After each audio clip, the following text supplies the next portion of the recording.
multitud de tus misericordias, por tus bondades, agradecidos por este nuevo día que nos das tempranamente hoy, esta mañana aquí desde Estados Unidos, Señor. Agradecemos, Señor, la oportunidad que nos das de buscarte, de así como buscamos a Cristo en los evangelios, Señor, y a través de la Escritura, también te buscamos esta mañana, Señor, para que nuestro espíritu sea fortalecido, sea alimentado, para que nuestra alma, Señor, pueda ser apacentada con la verdad infinita, la verdad poderosa y la eficacia de tu bendita palabra, Señor. Te doy gracias hoy, oh Dios mío, por cada uno de aquellos que tendremos acceso, Señor, a esta clase, por aquellos que podremos conectarnos, Señor Jesús, y aprender y crecer en la revelación de tu palabra, pero sobre todo en la revelación de Cristo a nuestras vidas, porque todas las cosas fueron creadas por Él y todas las cosas fueron creadas para Él, porque Él es el principio y el fin, porque Él es el alfa y el omega, porque Él es el Señor y el Salvador de nuestras vidas, porque Él es el Rey de Reyes, porque Él es el gran Dios, el amado de las naciones y el eterno. Así que hoy te damos gracias y nos unimos y pedimos la sabiduría del cielo, pedimos que las cosas profundas del Espíritu puedan ser reveladas de forma sencilla para que las podamos entender y que todos los que hoy y en su debido momento nos conectemos a través de esta clase podamos entender la gracia, la unción, el poder y la sabiduría, Señor, que hay en Cristo, en la palabra y en todo lo que tú nos has entregado. En el nombre de Jesús presentamos el cuerpo, el alma y el espíritu y rogamos para que tu sabiduría y tu gracia nos acompañe para poder, Señor, entender y comprender esta asignatura de Cristo en los evangelios. En el nombre de Jesús, Señor, oramos y te damos gracias por cada vida representada en el seminario. En el nombre del Padre, del Hijo y del Espíritu Santo, oramos, Señor. Amén. Bueno, bueno, Pastora Luz, ahí contándole a los muchachos que estamos medio desvelados con la actividad, pero que fue una bendición. Oh, no, fue increíble, un respaldo de Dios que tuvieron. Nos quedamos, creo que nos quedamos sold de todo. Llevamos muy poco, y fue impresionante. Respondió increíblemente la gente, los niños también. Y el revolucionario video que me mandó el mamá mía ese, Dios mío. Mamma mía, de Dylan. Ese día, Tremendo, wow, fue tremendo Dylan. espectacular, sí. Gloria a Dios, gloria a Dios. Bueno, vamos a continuar la clase. Vamos a hacer un breve recordatorio de, vamos a hacer un breve recordatorio de cómo se cumplen algunas profecías de Jesús, ¿verdad? Pero antes de eso, vámonos a la página 21. Todos los estudiantes nos vamos a ir a la página 21. En esta página estaremos hablando acerca de las obras de Cristo relacionadas con la humanidad después de su retorno al cielo. Entonces aquí nos estamos adentrando en el Nuevo Testamento, en esa parte específicamente cuando Cristo asciende al cielo, ¿verdad? Entonces ahí hay ahí están las obras de Cristo que nosotros tenemos que entenderlas respecto a la obra de Jesucristo. Número uno es que Cristo es el líder de su iglesia, que Él es la cabeza de su cuerpo. Por eso la iglesia es identificada como el cuerpo de Cristo, porque Él es la cabeza, ¿verdad? Aquí lo vemos en Efesios capítulo 1, 18 al 23. Dos, con referencia a la iglesia también, Jesucristo es el santificador y el formador de la iglesia. También Pablo en Efesios 5 25 al 28 nos habla exhorta a los hombres como maridos de amar a nuestras mujeres, así como Cristo es la cabeza de la iglesia. Inciso número C, que estaríamos ya en la página 22, también nos habla precisamente de que Cristo fue el que es el dador de los dones a la iglesia. Muy importante porque esto lo que nos recuerda es que es Cristo el que repartió dones a los hombres, dice la Escritura. Es Él el que a algunos los hizo pastores, a algunos los hizo evangelistas, a otros maestros, a otros profetas y a algunos otros también los hizo apóstoles. Es Él el único, el que se convierte en el dador de los dones a la iglesia como una expresión de gracia de Dios. No es que yo me puse en fila o fulano de tal se puso en fila y dice yo quiero ser maestro. No, no, esos dones los da el Señor. El inciso D nos recuerda que Él también es el que le ha dado la autoridad a la iglesia, autoridad que debemos constantemente estar ejercitando y con ella enfrentando situaciones de la iglesia que a veces son delicadas, ¿verdad? Como ministrar a personas en enfermedad, ministrar a personas en cautiverio, enfrentar situaciones complicadas. Es Él el que le da la autoridad a la iglesia, ¿verdad? Juan 15:7 nos ilustra cómo cuando permanecemos en Cristo y la palabra de Cristo permanece en nosotros, todo lo que pidamos, dice, nos será hecho y lo que queramos nos será hecho. Obviamente entendiendo que pedimos en la palabra de Dios y que estamos contenidos en la palabra. Inciso E, Él es el sacerdote, mediador, intercesor para la iglesia. Por eso, curiosamente, de repente cuando ustedes les preguntan por qué ustedes oran en el nombre de Jesús, porque ustedes dicen en el nombre de Jesús lo haremos, y por qué siempre estamos constantemente los evangélicos usando el nombre de Jesús, ¿por qué no usamos ningún otro nombre? Porque Jesús es el único nombre dado al hombre para salvación. Y aquí también Hebreos 2:17-18 nos lo dice, también Hebreos 4:14 nos recuerda que Él es el único mediador entre Dios y los hombres. Él es el sacerdote de la iglesia, que es la figura del Antiguo Testamento, que era una sombra en el sacerdote que empieza con Aarón, en el sacerdocio que empieza con Aarón y que se viene a cumplir completamente en Cristo. Entonces, cada vez que nosotros apelamos al nombre de Jesús, clamamos a Jesús, el sacerdocio de Jesús intercede delante de Dios para con nosotros. En el Antiguo Testamento el sacerdote intercedía en el lugar santísimo, se introducía al tabernáculo y pedía la limpieza y el perdón de pecados del pueblo. Ahora nosotros no tenemos un sacerdote en el tabernáculo, tenemos a Jesús, ¿verdad? Inciso F, Él prepara un lugar en el cielo para la iglesia, muy importante de la eternidad pasada que hablábamos anteriormente y la eternidad futura, en la que Cristo es el que está preparando un lugar en el cielo para la iglesia. Ok, por eso Jesús dijo, es necesario que yo me vaya, no se turbe vuestro corazón, pues yo me voy, dice, a preparar un lugar para ustedes, dice, y si me fuere y os preparare el lugar, vendré otra vez, los tomaré a mí mismo para que donde yo estoy, vosotros también estéis. Una promesa tremendamente consoladora en Juan 14:1-3 de que Cristo ascendió al Padre como primicia de todos sus hermanos a preparar un lugar para nosotros. Inciso G, Él levantará a los muertos a la vida eterna. Por eso cuando en los funerales se predica y se habla de la resurrección, está hablando de todas las escrituras, especialmente 4 escrituras en Juan, en el capítulo 5, nos hablan acerca de cómo los muertos serán levantados por Cristo Jesús. Inciso H, Él será el que juzgará a todas las personas. Vean ustedes, hay una gran diferencia. Está el juicio para los que no conocen a Dios cuando se enfrenten a Dios en su muerte en la vida eterna y está la recompensa en el tribunal de Cristo que tendremos los creyentes. Recuerden, los que mueren sin Cristo van a un lugar de juicio en el día del juicio. Los que morimos en Cristo nos presentaremos delante de Cristo en el tribunal de Cristo, donde seremos recompensados de acuerdo a las obras que hayamos hecho en la tierra. Eso no quiere decir que nuestras obras nos salvan, quiere decir que nuestras obras nos traerán recompensa en el tribunal de Cristo, ¿verdad? Ahí están toda la base legal escritural. Luego el inciso y él y su iglesia gobernarán a la tierra. ¿Se acuerdan que en las dispensaciones aprendimos de que regresaremos con Cristo y por 1000 años gobernaremos la tierra con Cristo Jesús?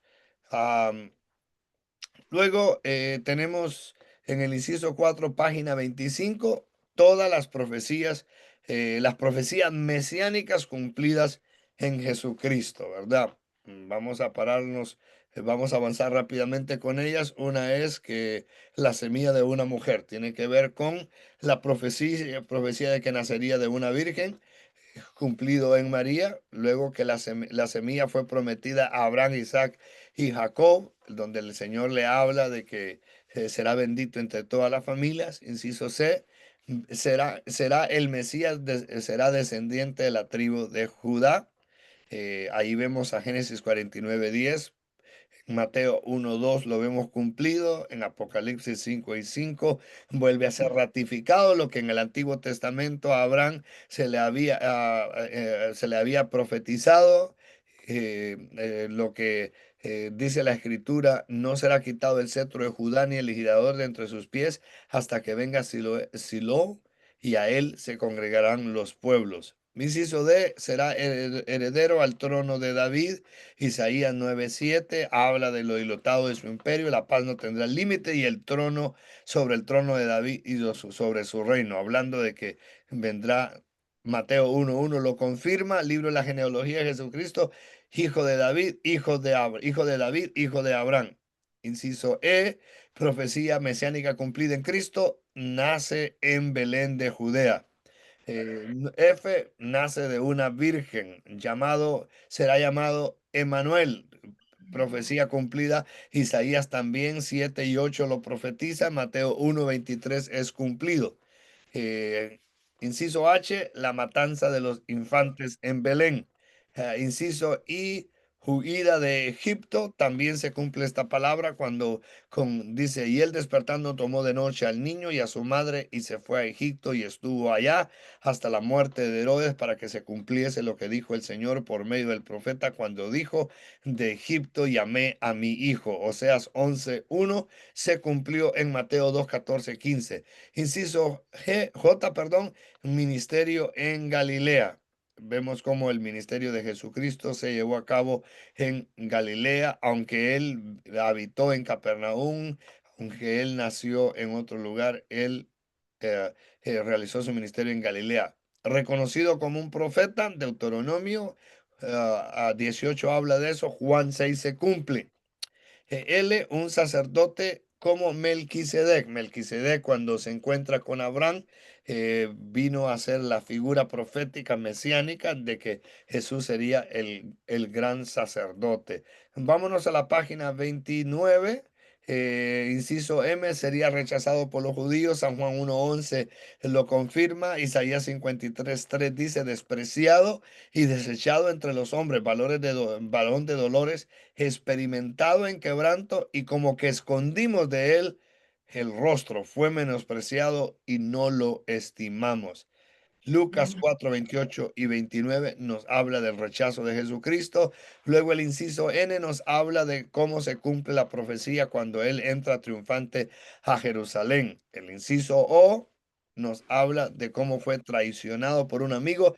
Y el Salmo 41:9 dice: aún el hombre de mi paz, en quien yo confiaba, el quien de mi pan comía, alzó contra mí el calcañal, obviamente haciendo una referencia a Judas Iscariote en Marcos 14:10.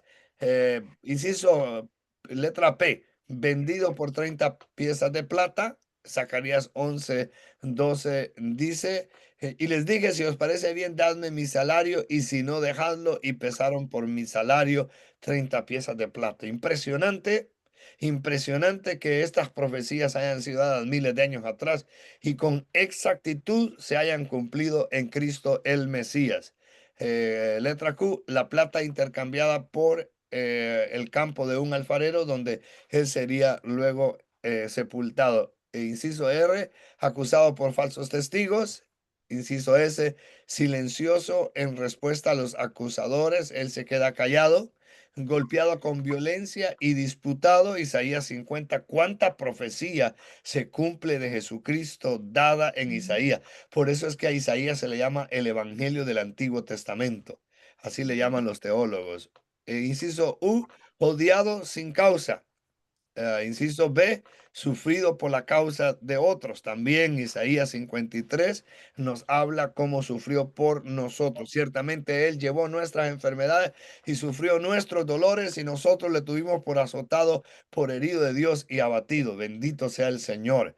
Cristo, siendo presentado proféticamente por Isaías y siendo cumplido en Mateo 18, 8, 16 y 7. Y cuando llegó la noche trajeron a él muchos endemoniados y con la palabra echó fuera los demonios y sanó a todos los enfermos para que se cumpliese lo dicho por el profeta Isaías, cuando dijo, él mismo tomó nuestras enfermedades y llevó nuestras dolencias, crucificado con pecadores, en medio de pecadores, sus manos y pies fueron perforados. El Salmo 22, 16, miles de años atrás, con exactitud lo narra y dice, porque perros me han rodeado, me ha acercado cuadrilla de malignos, hablando de la cuadrilla de los soldados romanos, horadaron mis manos y mis pies. Juan 20, 25 y 27 lo vuelve a describir el Señor. Su costado fue atravesado, que detalles como estos tan profundos proféticamente hayan sido, ha sido mostrados por Jesús, ratifican, alimentan nuestra fe. Zacarías 12:10, no es Isaías, no es Osea. No es Génesis, no es Deuteronomio, donde encontramos las profecías. Zacarías 12, Dios dice, y derramaré sobre la casa de David y sobre los moradores de Jerusalén espíritu de gracia. ¿Cuántos decimos amén? Espíritu de gracia y de oración. Y mirarán a mí, a quien traspasaron, y llorarán como se llora por hijo unigénito, afligiéndose por él como quien se aflige por el primogénito. Hermoso, hermoso. La Biblia, por muchos autores en diferentes etapas, en miles de años, cumpliéndose en Jesús. Inciso Z, sus huesos no estaban rotos. Una vez más, el Salmo 34, 20 dice, Él guardó todos sus huesos, ni uno de ellos será quebrantado. Tremendo. Burlado e insaltado, dieron hiel y vinagre, imagínense. Salmo 69, 21, cumpliéndose en Juan 19, 29 y Mateo 27, 34. Y me pusieron además hiel por comida, y en mi sed me dieron a beber vinagre. Habla de la pasión y el sufrimiento, últimos momentos de Cristo como hombre en la faz de la tierra. Ora por sus enemigos, ¿ok? Obviamente Lucas 23, 24 se cumple cuando dice, perdónalos porque no saben lo que hacen. Otra profecía. Soldados lanzaron suertes por su túnica. Salmo 22, imagínense. Repartieron entre sí mis vestidos y sobre mi ropa echaron suertes. Enterrado con los ricos. Y se dispuso con los impíos su sepultura, mas con los ricos fue en su muerte, aunque nunca hizo maldad ni hubo engaño en su boca. Alabado sea Dios por su palabra. Isaías 53, 9, anunciando que en Mateo 27, el hombre rico de Arimatea, llamado José, que también había sido discípulo de Jesús, pide el cuerpo y entonces lo entierran en un sepulcro nuevo que había sido labrado en la peña y después de hacer rodar una gran piedra en la entrada del sepulcro. F, Él resucitó de la muerte, Él ascendió al cielo. Profecías mesiánicas cumplidas en los Salmos, en Isaías, en Deuteronomio, en Oseas. Vemos cómo esas profecías se cumplieron al pie de la letra. Cada una de ellas las cumplió Jesucristo. Página 36. Me gustaría que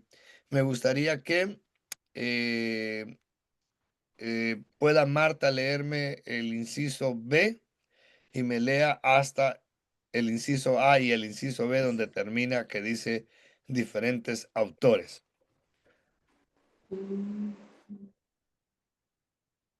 Donde dice los 3 evangelios sinópticos. Sí, aquí donde dice este.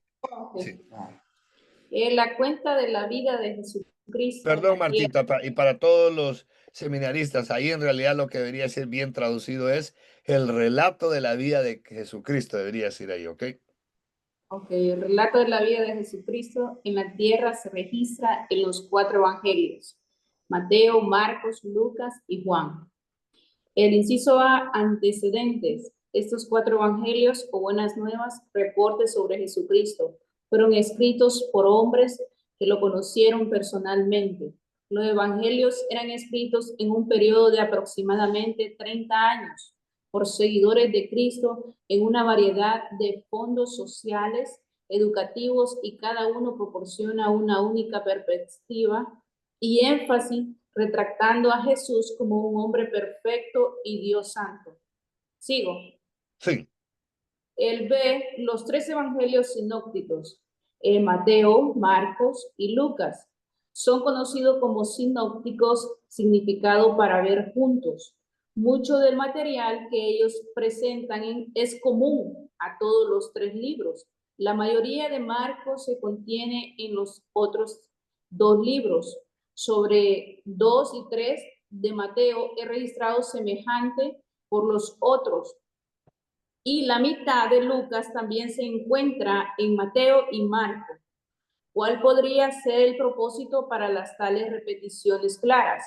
La recepción en sí es una valiosa la estrategia. repetición, sí. La repetición, perdón, en sí es una valiosa estrategia de instrucción para dar énfasis y reforzar las verdades importantes a ser dichas. Se logran únicos objetivos a medida que el Espíritu Santo inspira, contando los mismos eventos y hechos desde las perspectivas únicas de los diferentes autores. Amén. ¿Sí? Muchas gracias. Entonces, lo que estamos viendo es que los evangelios se distribuyen en dos grupos, si pudiéramos decirlo así brevemente. Están los evangelios sinópticos y está el evangelio de Juan. Los evangelios sinópticos dice que su significado es para poderlos observar juntos. Quiere decir que cuando hablamos de Mateo, Marcos y Lucas, se repiten. Y, por ejemplo, vemos como la mayoría de Marcos dice se contiene en los otros demás libros. O sea que eso es una estrategia valiosa de instrucción que nos permite enfatizar y reforzar las verdades importantes que se han dicho en los evangelios, ¿verdad? Ok, muy importante eso, que los cuatro evangelios tienen que ver con las buenas noticias. Hay tres sinópticos y está el evangelio de Juan, que es relatado desde otra perspectiva, pero exactamente lo mismo. ¿Quién es Mateo, Pastora Luz? Si nos puede leer el inciso número 1. Thank you, Pastor Mateo, escrito principalmente a los judíos y por supuesto a los creyentes gentiles, para proporcionar evidencia de Jesús como el Mesías, rey de los judíos, hijo de David, hijo de Abraham, el cumplimiento de la profecía del Antiguo Testamento. Más del 60%, dice, de sus escrituras registran las enseñanzas de Jesús, enfocándose en sus parábolas más de lo que los otros evangelios hacen. Él también da énfasis a las enseñanzas sobre el reino de Dios. Sus escrituras, ordenanzas en temas en lugares de orden cronológico, ayudan a establecer diferencias y creer unidad entre las dos razas diferentes en la iglesia, tanto hebrea como y gentil. Él a menudo da énfasis sobre el amor de Jesús por los gentiles, también conocido como Leví. Esto está en Marcos 2:14, en Lucas 5:27, 28, de Capernaum. Antes de que él se encontrara a Jesús, Mateo, el nombre significa el regalo de Dios. Era uno de los despreciados extrac- exactores o extractores, no sé, o publicanos empleados por el gobierno romano para vigilar las exorbitantes contribuciones de los ciudadanos empobrecidos. Los extractores, Colectores sería también. ajá, porque era un recaudador de impuestos, eran vistos como traidores y ladrones. Cuando Jesús lo llamó para volverse su discípulo, Mateo inmediatamente dejó su trabajo provechoso y siguió al Señor. Muy bien. Ratificar entonces que Mateo es escrito principalmente a los judíos, obviamente a los creyentes y gentiles, porque él hace una separación, él hace él establece diferencias, pero al mismo tiempo crea unidad entre las dos razas diferentes que tiene que ver con la iglesia, que es los hebreos, y tiene que ver con los gentiles, que separando los dos pueblos, pero uniéndolos, ¿verdad? Da énfasis acerca del amor de Jesús para los gentiles. Vemos de que su significado era un regalo de Dios, sin embargo, él era un recolector, un recaudador de impuestos, los cuales eran altamente odiados e impopulares porque eran realmente contratados por el Imperio Romano para que pudieran recolectar, como decía ahí, las exorbitantes cantidades de impuestos a una nación que había sido empobrecida porque estaba bajo el dominio del Imperio Romano. Pero interesante cómo Mateo le escribe a los judíos y habla, dice, el cumplimiento de la profecía del Antiguo Testamento, más del 60% de sus escrituras registran las enseñanzas de Jesús. Interesante cómo Mateo se enfoca en eso. También muy importante cuando él habla de que se enfocó, que este evangelio de Mateo se enfoca más en las parábolas que cualquier otro de los cuatro evangelios. Ok, repito, el evangelio de Mateo se enfocó bastante en las parábolas. Vamos a ver. Hay muchos versos importantes, pero no los podemos leer todos. Hay que leer Mateo completamente, César. Vamos a leer en la página ya 37 para todos los demás alumnos. Página 37 y aquí exactamente hay que leer de qué se trata Marcos. Ok, Marcos. Te toca. Página 37. página 37. Marcos, ¿dónde está el Número 2. número 2? Ok, sí. Ok. Marcos escribió a los gentiles, todas las personas no judías, para retratar los hechos del Señor Jesús como el siervo poderoso de Jehová. La mayoría del mundo en ese momento estaba en certidumbre al Imperio Romano. La actividad del lugar de la enseñanza en el tema mayor como el muestra a Jesús que rápidamente se trataba de lugar a lugar, satisfaciendo la necesidad de las personas.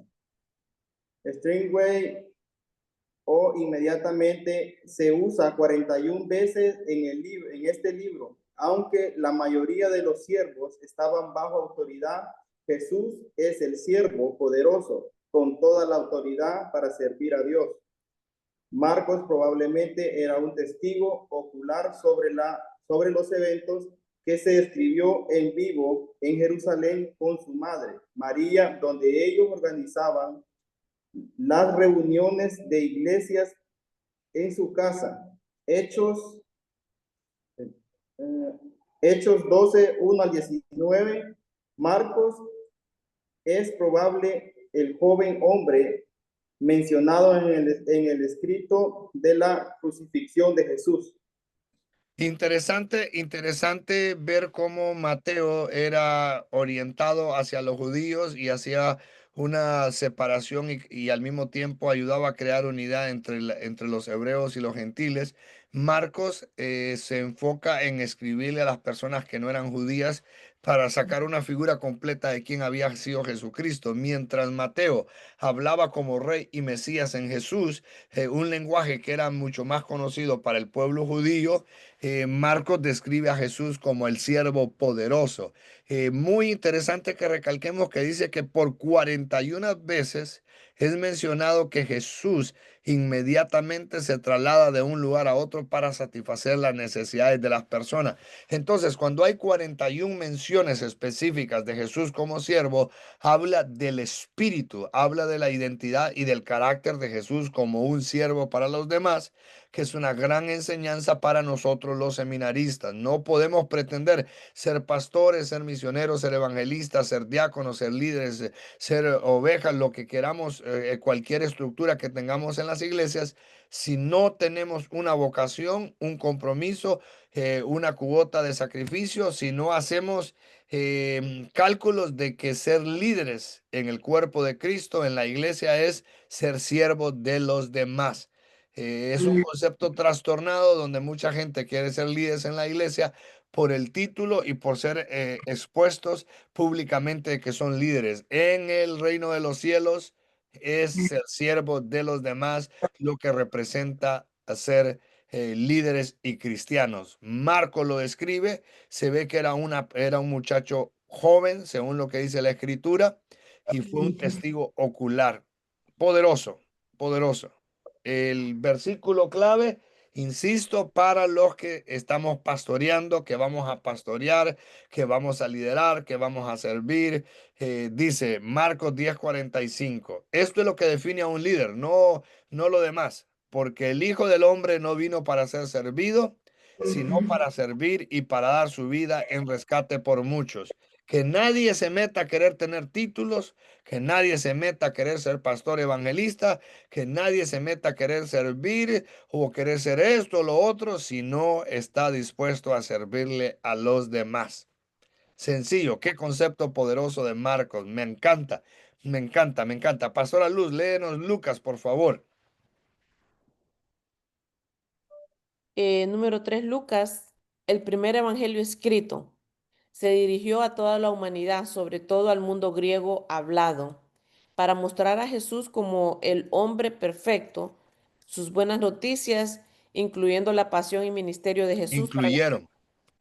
incluyeron la pasión y el ministerio de Jesús para las personas de todos los niveles sociales y económicos, de todas las edades, ambos varón y hembra. El hombre perfecto vino a salvar a todas las personas. Lucas, un médico griego, se menciona solo 3 veces en la Biblia, en Colosenses, en Timoteo y Filemón. Y es un único autor gentil en la Biblia. ¡Wow! Eso deberían de subrayarlo. Ya, Wow. ya. Esto está en Colosenses 4. ¡Wow! Lucas también escribió el libro de Hechos. Eso está cuestionable, me imagino, ¿verdad? Su escrito de la vida de Cristo fue la primera palabra escrita de Dios en 400 años, desde Malaquías. Escrito aproximadamente en el año 60 antes de Cristo, aproximadamente 30 años después de que Jesús ascendió al cielo. Siendo un pensador científico, su escrito fue cuidadosamente investigado y ordenado, aunque no muy cronológico. Lucas 1, del 3 a 4. Los capítulos 9, 51 a aproximadamente 17:10 contienen información solo encontrada en este evangelio. Lucas viajó con Pablo a Troas y Filipos en Macedonia, qué privilegio. Hechos 16, y después de varios años ahí, él parece haber viajado con Pablo a Jerusalén. Eso está en Hechos 20, y después se naufragó con él en el camino a Roma, en Hechos 27. La mayoría de los escritos tradicionales dice que él fue martirizado. Wow, wow, wow, wow. ¿Cuántos de ustedes aprendieron cosas nuevas de Lucas? Ya. Sí. Fascinante, fascinante. El primer evangelio escrito se dirige a toda la humanidad, especialmente a los que no eran judíos, a los griegos parlantes. Muestra a Jesús como el hombre perfecto, habla de que habla de las buenas noticias. Su énfasis es que este escrito sea para todos los niveles sociales y económicos.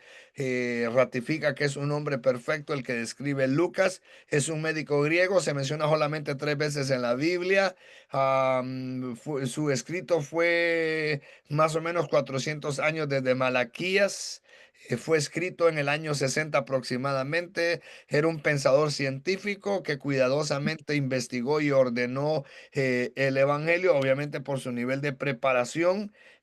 Fue, como dice mi esposa, un extremadamente privilegiado que viajó con Pablo de Troas a Filipos en Macedonia. Oh, men, es que se me revolvió mis emociones pensar en este tipo, lo que él hizo. Viajó con Pablo a Jerusalén. Wow, era un totramundos, era un pata del chucho, diríamos, en Honduras, ¿verdad? Para los que nos entienden. Naufragó andando con camino a Roma. Cuando andas con apóstoles te pasa eso, te puede pasar todo tipo de cosas, ¿verdad? Y después dice, se naufragó con él en el camino a Roma. Y luego lo más doloroso, la mayoría de los escritos tradicionales dicen que él fue martirizado. Fascinante. Ok, fascinante que Mateo nos habla, va dirigido especialmente a los judíos, habla de Jesús como el Mesías y el Rey. Luego aprendimos que Marcos nos habla de Jesús como el siervo, ok, y luego vemos que Lucas nos presenta a Jesús como el hombre perfecto. Lucas 19:10, versículos importantes porque el Hijo del Hombre vino a buscar y a salvar lo que se había perdido. Mm. Lucas 2:30-32, porque han visto mis ojos tu salvación, la cual has preparado a presencia de todos los pueblos, luz para revelación a los gentiles y gloria de tu pueblo Israel. Wow. Marta, vamos a hablar del 4 acerca del Evangelio de Juan. El Evangelio de Juan, escrito aproximadamente 60 años después que Jesús volvió al cielo, tiene un estilo, volumen y propósito muy diferente que los evangelistas sinópticos.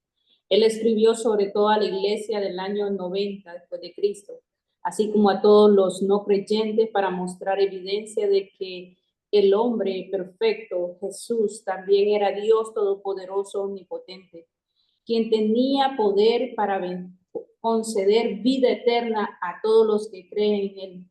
A menudo el Evangelio de Juan es dado por sí mismo a los nuevos creyentes o a los no creyentes para ayudarlos a conocer el poder de Dios y la clara necesidad de renacer. ¿Sigo? Sí. Palabras importantes es creer, vida, eterna, hijo de Dios, milagro, señal, testigo. Los versos importantes en Juan 20, 30, 31.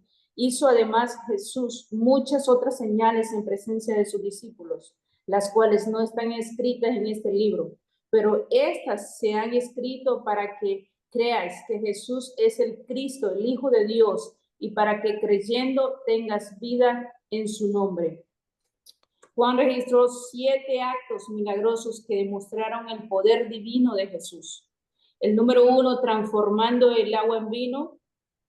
El 2, sanando al hijo del noble.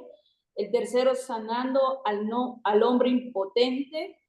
El cuarto, alimentando a los 5,000. El quinto, caminando en el agua. El 6, sanando al hombre ciego. Y el 7, levantando a Lázaro. Tremendo, tremendo de que Juan nos hace un énfasis y nos presenta a Jesús como el Hijo de Dios, como el Dios todopoderoso, ¿verdad? El Dios omnipotente, el Dios todopoderoso, que en su poder es tan potente que le ofrece a la humanidad, tanto a gentiles como no como judíos y gentiles, les ofrece el poder de concederles la vida eterna. Ese es el énfasis de Juan. Vemos cómo se describen 7 actos milagrosos. Juan los describe con detalle, incluyendo y terminando con el fascinante de que resucita a Lázaro de entre los muertos. Entonces vemos que Juan, hagamos un resumen. Para todos los seminaristas, Juan nos describe a Jesús como el Hijo de Dios, Dios Todopoderoso, el que da la vida eterna. Luego vimos que Lucas nos describe a Jesús, cómo nos describe Lucas a Jesús como el hombre perfecto. Luego vemos que Marcos nos describe a Jesús Siervo. como siervo, fascinante. Y luego Mateo nos describe a Jesús como el Rey. Rey y el Mesías. Muy bien, muy interesante. ¿Cuánto hemos aprendido esta mañana en 40 minutos acerca de esto? Ok. Estamos en la página 39. Ahora hagamos una comparación de los 4 evangelios rápidamente. ¿Ven? vean ustedes, Mateo el rey profetizado, Marcos el siervo obediente, Lucas el hombre perfecto y Juan el hijo divino. Ahí están los retratos de Jesús, la perspectiva de cada uno de los escritores. Mateo era un publicano, aunque era judío. Marcos obviamente era judío. Lucas era, quien dijimos, el único Gente, gentil que escribió la Biblia. la griega. Fascinante. Juan, obviamente, judío. Palabras sobresalientes en Mateo, cumplimiento. En Marcos 41 veces inmediatamente se menciona la palabra inmediatamente, que tiene que ver con la reacción inmediata de Jesús de servir a los demás. Fascinante. Lucas, palabra clave, el Hijo del Hombre. Y Juan, palabra clave, creer. Creer de que Jesús es tan poderoso porque es Dios mismo y nos ofrece la vida eterna, ¿verdad? Cultura de los lectores originales. Mateo habla a los judíos, Marcos habla de romanos, luego Lucas, griegos, em, luego Juan, iglesia, Jesús, hijos de Dios. La perspectiva y estilo de los escritores. Muy, muy interesante.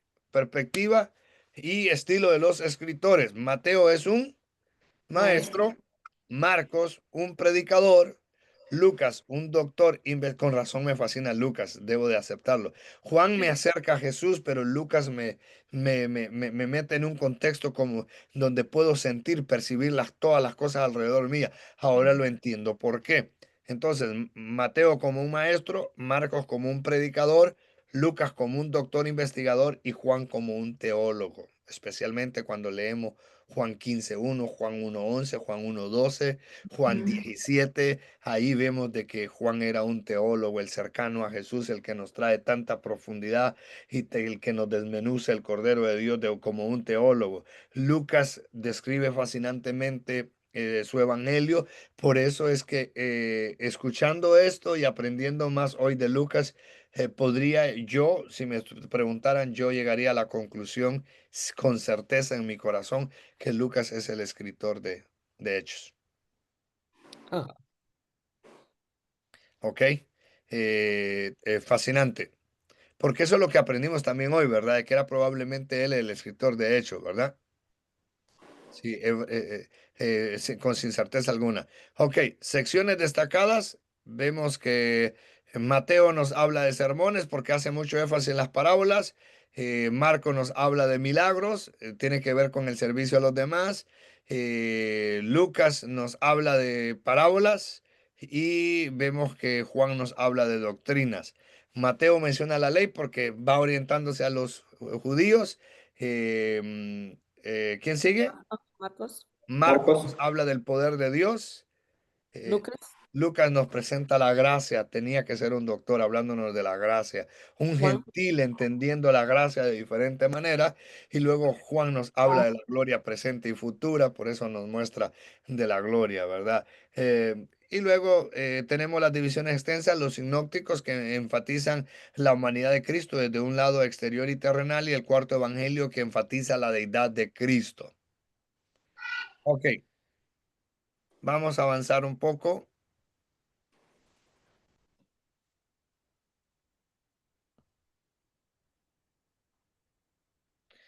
Y esto lo podemos leer. Aquí hay un contexto del Imperio Romano en Palestina muy importante por qué entender, muy importante por qué entender que el Imperio Romano estaba en Palestina. César y Marta, cuando nos hicieron un tour en Roma, el guía que no era cristiano nos habló de que de todas las naciones que el Imperio Romano había conquistado, Israel era la región que más riqueza le había traído a Italia. Y él habló también de cómo el conquistar Jerusalén, Israel, hizo que trajeran judíos extremadamente inteligentes a Italia, a Roma, para poder hacer todo lo que hicieron. O sea, cuando la gloria de Italia en su ingeniería, su riqueza, tenemos que conectarla directamente, históricamente, cuando el Imperio Romano gobernaba a, a Israel.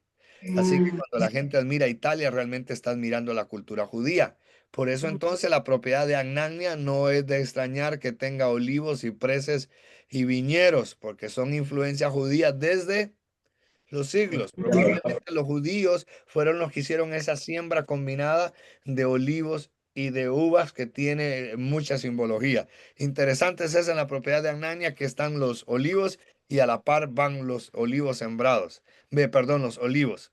Interesante. Ok, vamos a ver. Todo lo demás son contextos políticos muy interesantes que tienen ustedes que estarlo leyendo. Voy por la página 46 acerca de los reyes. No nos vamos a detener ahí. Am, Luego vemos de que aquí el teólogo nos está escribiendo de que primero estaba lo difícil, lo complejo que era lidiar con el imperio romano que estaba en Jerusalén en los tiempos de Jesús, pero vemos luego también que los líderes religiosos judíos también estaban por ahí. Habían partidos opuestos entre los helenistas, los antihelenistas, que tiene que ver, luego están los saduceos, los antihelenistas, luego estaban los fariseos que eran muy orgullosos de su ortodoxia. Ambos grupos, juntos con los escribas, influenciaron fuertemente la vida del templo. Luego vemos el Sanedrín. Pastora Luz, puede leer el Sanedrín solamente ahí en el final, en el párrafo final de la página 47. Empezando alrededor de 200 años antes de Cristo, Sanedrín, empezando, ¿verdad? Sanedrín, empezando alrededor Sanedrín. Sí. Sanedrín, empezando alrededor de 200 años antes de Cristo, los aristócratas judíos, sacerdotes altos, superiores estimados, escribas, fariseos y saduceos, formaron un concilio gobernante de 70 miembros, encabezado por el sumo sacerdote hereditario. Cuando Judea fue gobernado políticamente por procursores romanos, empezando en el año 26 después de Cristo, los Sanedrín se volvieron la autoridad suprema judía. Técnicamente ellos no tenían autoridad en Galilea, donde Jesús vivió. Sin embargo, su influencia era poderosa donde quiera que vivían judíos. Ellos funcionan sobre todo como una Corte Suprema de Justicia, una Corte Final de Autoridad para las preguntas de la ley del mosaico. Sus decisiones estaban ligadas al dolor de muerte, pero para ser obedecidas. Los Sanedrín se sentaron en juicio de Jesús, de Pedro y de Juan y de Esteban. El Sanedrín no podía hacer arrestos por sus propios oficiales, eso está escrito también en los evangelios y en hechos. Interesante el Sanedrín, muy interesante lo que vimos, o sea, no deja de golpearme el hecho de que ellos eran la Corte Suprema judía, no deja de golpearme el hecho de que ellos se sentaron en el juicio de Jesús, en el juicio de Pedro, en el juicio de Juan, en el juicio de Esteban. Esteban y en el juicio de Pablo. Poderoso, eran 70 personas de alta gama, por decirlo así. Sigamos leyendo, pastora, el Sanedrín aquí cuando dice, cuando una persona, Cuando una persona es traída ante los Sanedrín, acusados de romper la ley mosaica, se esperaba que el demandado apareciera de una manera autodesfigurada, en arpillera, la cabeza cubierta con cenizas e inclinado, hablando humildemente y apologéticamente para mostrar una actitud arrepentida. Esto no afectaría el juicio a la corte, pero era esperado por los poderosos y autoritarios sanedrines. Cuando ellos impusieron la pena de muerte, era requerido que obtuvieran el acuerdo del procurador romano, está en Juan 18, procurador, el procurador romano, gracias pastor, está en Juan 18:31. Los sanedrines fueron abolidos después de la caída de Jerusalén en Roma en el año 70 después de Cristo. wow, wow. Eran tremendos, dice que cuando la persona la traían delante de ellos tenía que estar cubierta con cenizas e inclinado. Esta una Está una palabra, déjenme, como estamos estudiando teología, déjenme buscar la palabra arpillería, arpillera.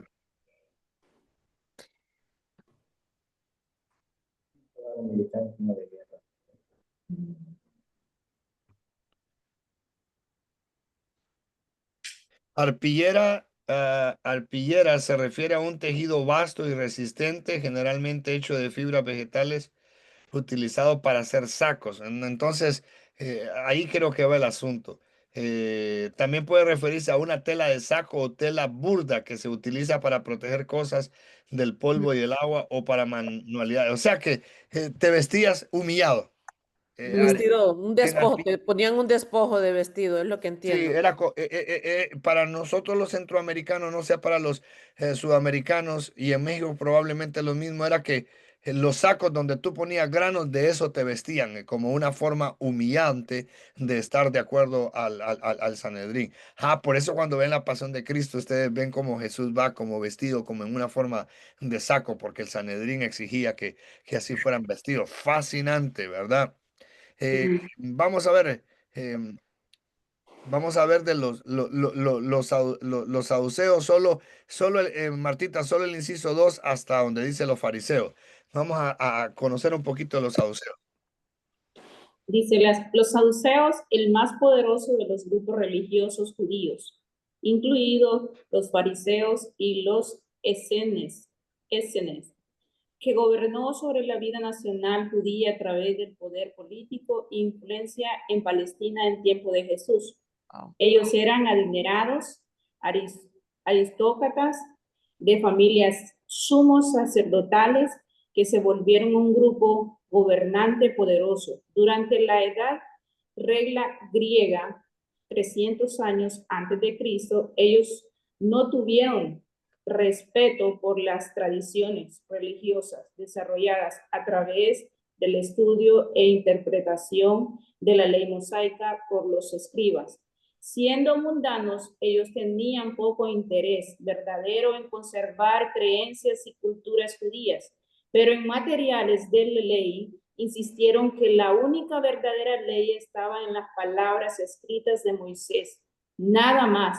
Así ellos eran los más rígidos y legalistas de todos los líderes judíos.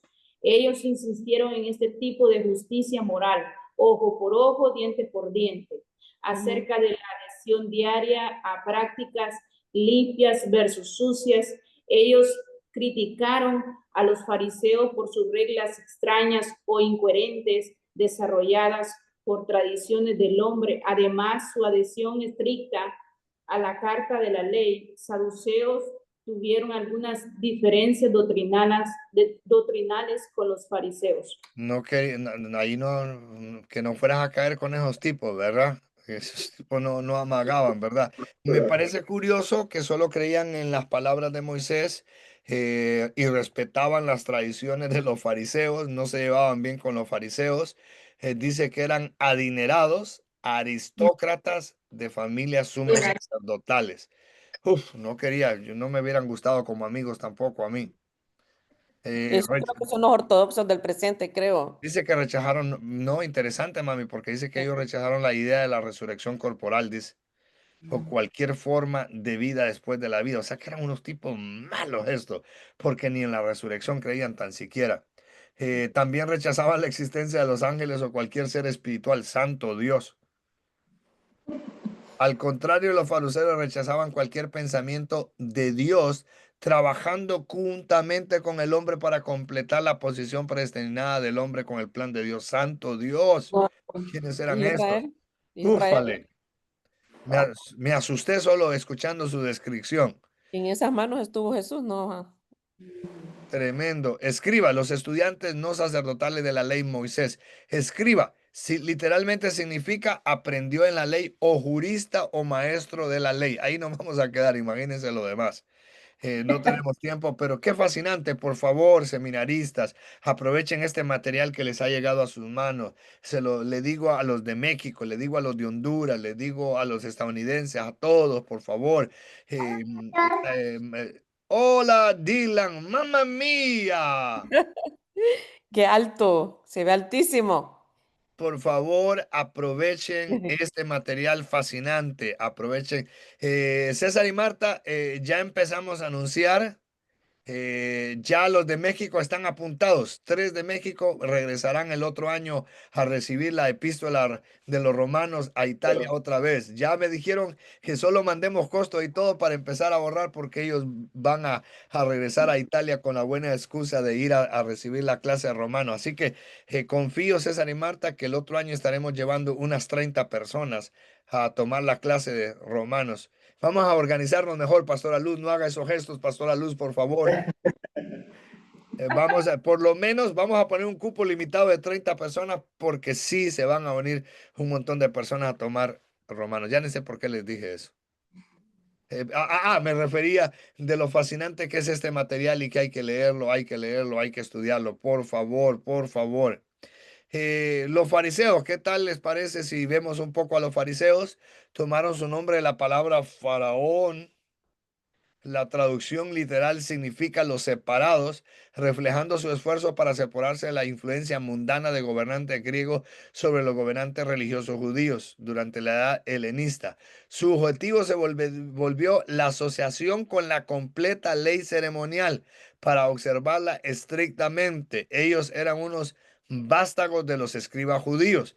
Así como los saduceos se derivaron de los sacerdotes, ellos se desarrollaron como un grupo religioso aproximadamente 6.000 miembros en oposición al poder de los mundanos saduceos, volviéndose los más populares entre la gente común debido a su adhesión a las tradiciones judías. Ellos se volvieron la fuente de autoridad en todo lo material de deber religioso, culto público, oraciones, sacrificios y conducta personal y moral. Podemos seguir hablando de ellos, la inmortalidad del alma humana, los ángeles y espíritus exigen, el predestino del hombre. Las prácticas farisaicas incluían la ley para recibir premio, evitar juicio, bajar la cabeza para ser humildes, caminar con los ojos cerrados para evitar mirar a una mujer. Así frecuentemente puede tener heridas sangrantes. Oh my Lord. No sé si entendieron esto, que caminaban con los ojos cerrados para evitar ver una mujer. Eso los hacía caerse y tener heridas sangrantes. Eran unos tipos. Llevar un sombrero en forma de mortero para cubrir sus ojos. Así él no vería cualquier impureza o indecencia. Santo Dios. Después de cada acto preguntarse qué debo hacer ahora. Las enseñanzas de Jesús estaban básicamente en oposición directa a las enseñanzas farisaicas. Mm, Dios santo. Eh, eh, César, ¿puede leer este recuadro en negro? Miren qué interesante. Una gran parte del trabajo, una gran parte del trabajo de Cristo en la tierra era corregir las enseñanzas de los fariseos que impedían a las personas conocer verdaderamente a Dios y su gracia salvadora. Él habló seriamente, desafiándolos públicamente. El desafío Él desafió su autoridad y se volvió su enemigo. Era inevitable que ellos buscaron matarlo en muchas ocasiones. Ok, cuando él habla, porque ahí pareciera que está como mal traducido, debemos de interpretarlo bien, dice, él habló, él habló seriamente, desafiándolos públicamente. Él desafió su autoridad y se volvió su enemigo. Está hablando de Jesús hacia o positivamente contra los fariseos para que lo podamos entender. Dice, era inevitable, César leyó desde cuando decía que era inevitable que ellos buscaron matarle en varias ocasiones, los fariseos, tremendos. Tremendos. Bueno, en la próxima clase hablaremos de la vida terrenal de Jesucristo, el Hijo de Dios. Interesante lo que tomaremos en la próxima clase. Repito, en la próxima clase estaremos hablando de la vida terrenal de Jesucristo. Por favor, no puedo repetirles suficientemente que lean este material. Imagínense las interacciones. Apenas vamos por la página 51, apenas terminamos la página 51 y este material incluye 400 páginas de Jesús en los evangelios. Por favor, lean, lean, lean. Hoy aprendí muchísimo, como que haya ido unas 8 horas a estudiar con esta hora que hemos tenido. Espero que todos ustedes hayan aprendido igualmente que mí. Espero que esto haya fortalecido su fe, que hayan visto a Jesús, que hayamos analizado un poco los contextos de los evangelios. Me fascinó ver cómo Jesús es presentado en los 4 evangelios. Aprovechemos esto que Dios ha puesto en nuestras manos. Se los agradecemos muchísimo y agradecemos su colaboración económica y su cuota administrativa que nos ayuda para poder bendecir al seminario que nos ha prestado este contenido que no tiene precio. Vamos a cerrar con una palabra de oración. Espero el miércoles estar con los de América Latina y con los de Houston. Si si mi vuelo no llega tan tarde, lo haré en persona, y si no, tendremos esta clase en video para poderla compartir. Le pido a la pastora Luz entonces que nos despida con una palabra de oración para luego parar la grabación. Amén. Bendito y buen Dios del cielo y de nuestros corazones, te damos las gracias por este tiempo y este espacio. Gracias te damos por el entendimiento y el conocimiento, Señor, pero oramos también por revelación. Gracias por los contenidos, Señor, en estas enseñanzas profundas, Señor, que nos enseñan o nos dicen más acerca de ti. Oro por cada mente sagaz, y Señor, necesitamos más mentes sagaces en esta era, en esta generación. Amén. Ayúdanos, Señor, a levantarnos como baluartes. Y una vez obtenido este conocimiento, esta revelación, este discernimiento, Señor, podamos influenciar a otros. Ayúdanos a ser luminares, Señor, que ese es el objetivo. Ayúdanos a enseñar la palabra, así como Lucas dedicaba tiempo, aunque fue ultrajado, dice que fue casi mutilado en sus últimos días, nosotros podamos mantenernos fiel en mantener esta palabra. Gracias, Señor, por tu presencia en medio de nosotros. Tu bendición alcance a todos, Señor, que quiera ser un baluarte, Señor, un punta de lanza, Señor, en cuanto a la palabra. En el nombre de Jesús te doy la gracia por esta enseñanza, por este grupo. Gracias por Marta, por César, Señor, por Pastor Alan y por los que están y los que no se conectaron hoy. Sea tu bendición con cada uno. En el nombre de Jesús, Dios del cielo. Amén.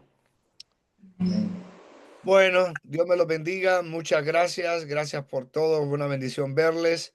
Estaremos en contacto. La pastora Luz estará en contacto con ustedes, César y Marta. Bendecimos a la Iglesia Esperanza, que respaldó muchísimo la actividad. Es una bendición que podamos hacerlo. Es nuestro sueño que más personas de Esperanza también puedan viajar a Italia para que vean el trabajo en el cual ellos están sembrando semillas con amor. Así que abrazos y bendiciones. Nos estamos viendo, primero Dios. Abrazos. Amén. Claro que sí. Te llamo un día de estos, Martita, que te quiero hacer unas preguntas, ¿ok? Sí, sí. Y Sandra se va a estar contactando con ustedes, que es nuestra directora de niños, ¿ok? Ok. Y Dios les bendiga. Salúdenme a los hipotes. Saludos a todos. Gracias. Amén. Amén.